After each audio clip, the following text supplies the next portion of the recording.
Capítulo 8, primeira parte. Jamais vou esquecer o momento em que descobri que Andy estava interessada em mim mais que como a melhor amiga da irmã dele, ou melhor, mais que uma amiga dele. Curiosamente, não aconteceu em Nova York, ainda que Margot e eu víssemos Andy com regularidade, indo a bares para tomar drinks ou em um grupo de amigos nossos que se dava bem com os dele. Margot, Andy e eu estávamos na casa deles em Atlanta.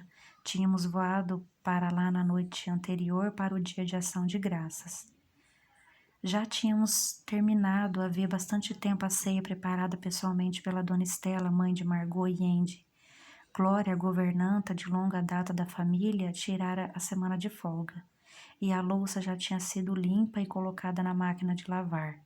Andy e eu estávamos sozinhos na cozinha. Eu tinha me oferecido para lavar os cristais e a prataria, e ninguém se opusera, o que me fez sentir ainda mais bem-vinda. E Andy tinha prontamente se voluntariado para secar tudo, o que eu considerei bacana, pois em uma família tradicional do Sul, os homens em geral passam longe dos afazeres domésticos.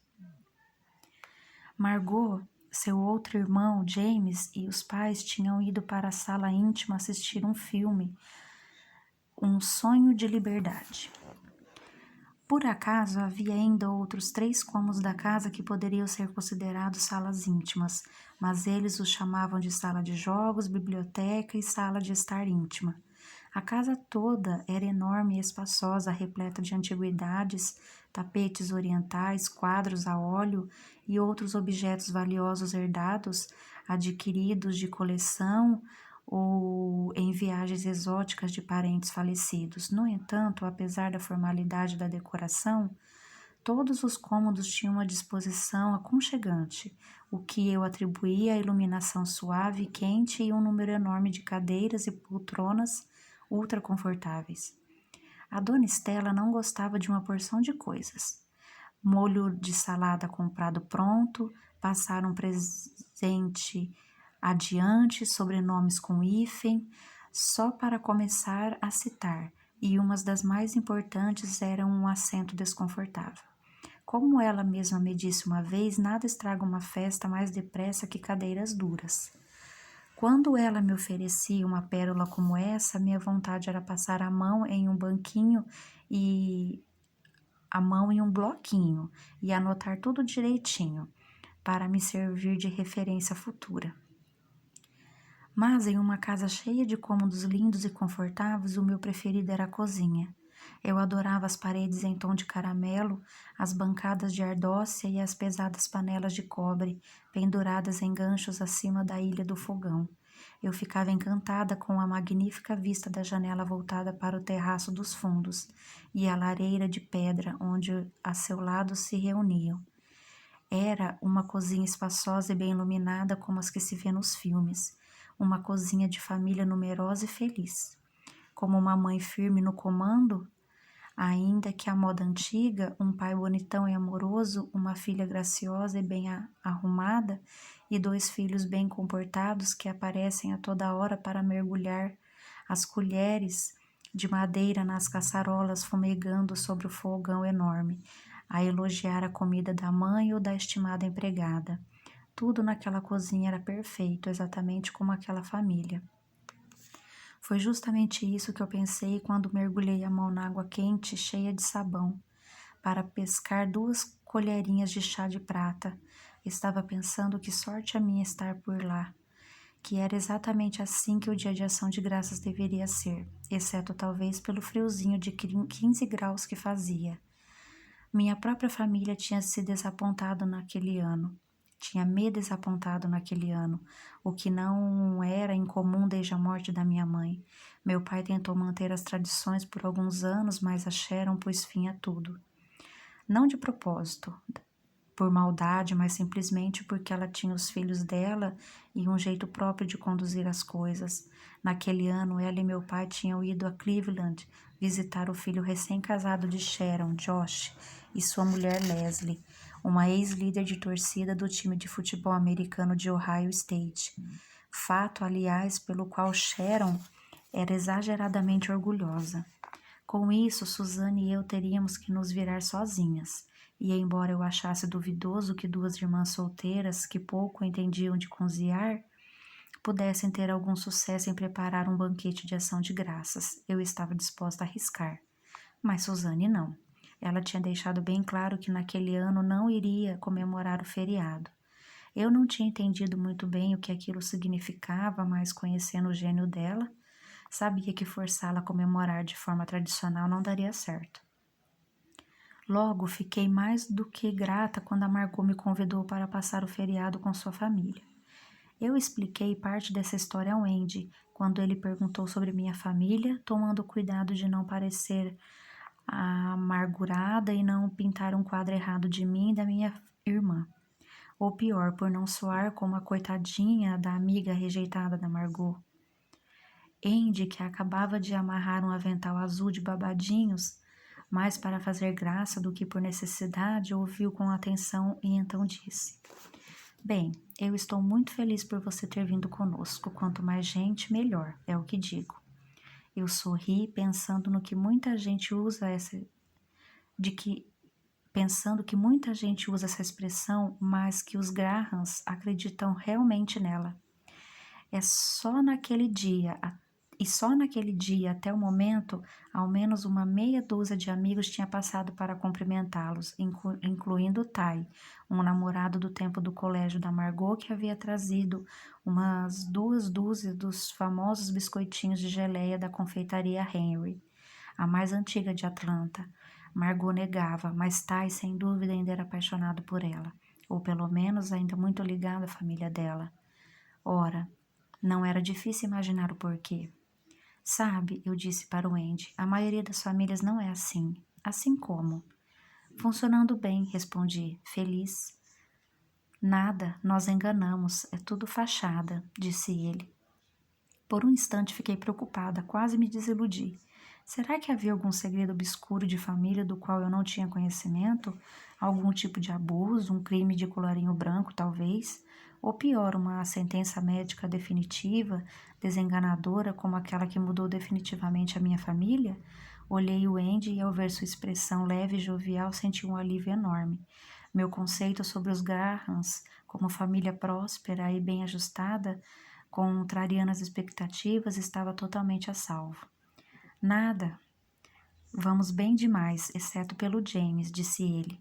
Andy estava se referindo ao irmão mais novo, o adorável encrenqueiro da família, que no momento estava vivendo na casa de hóspedes no fundos da mansão.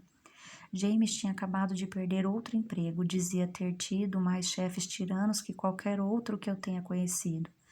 E recentemente havia dado perda total no seu terceiro carro caríssimo, que ganhou de presente, obviamente. Ainda assim, as travessuras do James acabavam acrescentando um pouco mais de tempero, com o rosto da família sacudindo a cabeça em desaprovação. Andy e eu ficamos quietos por alguns instantes, trabalhando, esbarrando os cotovelos aqui e ali, até que ele disse do nada: Você não teve mais notícias daquele cara com quem namorou? Léo, não era? Meu coração deu um sobressalto. Eu não pensava no Léo ainda naquela manhã, imaginando se ele estaria com a família no Queens ou se decidira ignorar o feriado ao estilo da minha irmã. Era fácil imaginá-lo fazendo uma façanha semelhante, principalmente se ele estivesse com algum prazo apertado. Mas pensar nele era uma coisa, falar dele era outra. Eu respirei fundo, escolhendo cuidadosamente as palavras a usar. Eu tive a impressão de que ficaria tudo registrado e, embora eu quisesse ser corretíssima, queria parecer forte também. Não, eu disse por fim, foi um rompimento definitivo. Na verdade, era certo exagero, a julgar pelo meu período de fossa, mas da parte de Léo era sim definitivo. Além disso, quando depois de romper nunca mais se entra em contato com alguém, nem uma única vez, cabe dizer então que é definitivo, certo? O que se sente lá no fundo conta? Eu pensei na vez em que quase liguei para o Léo. Foi logo depois do 11 de setembro. Tinha se passado quase uma semana, mas o país, em especial a cidade, continuava tomada pelo medo e profundo pesar. Eu sabia que o escritório e a casa do Léo ficavam bem longe do World Trade Center e que ele raramente passava pelo distrito financeiro. Ainda assim, foram tantos os relatos malucos naquele dia sobre pessoas entrarem em lugares diferentes do seu usual que cheguei a imaginar o pior. E como comentei com a Margot, eu vinha recebendo ligações de vários amigos antigos e de